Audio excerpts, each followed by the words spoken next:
கோவை மேட்டுப்பாளையம் அருகே யானை தாக்கியதில் தபால் நிலைய ஊழியர் உயிரிழந்தார். பில்லூர் அணை தபால் நிலையத்தில் தபால்காரராக பணியாற்றி வந்த சுப்பையன் பணி முடிந்து மாலையில் வீடு திரும்பாததால் வனத்துறைக்கு தகவல் அளிக்கப்பட்டு தேடப்பட்டு வந்தார். காட்டுப்பகுதியில் அவர் சடலமாக மீட்கப்பட்ட நிலையில் யானை தாக்கி உயிரிழந்ததாக வனத்துறையினர் தெரிவித்தனர்.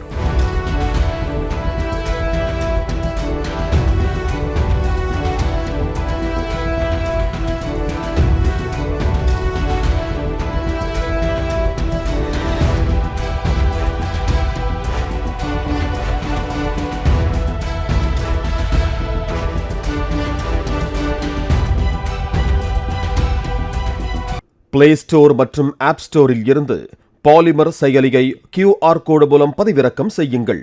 செய்திகளை உடனுக்குடன் பெறுங்கள்.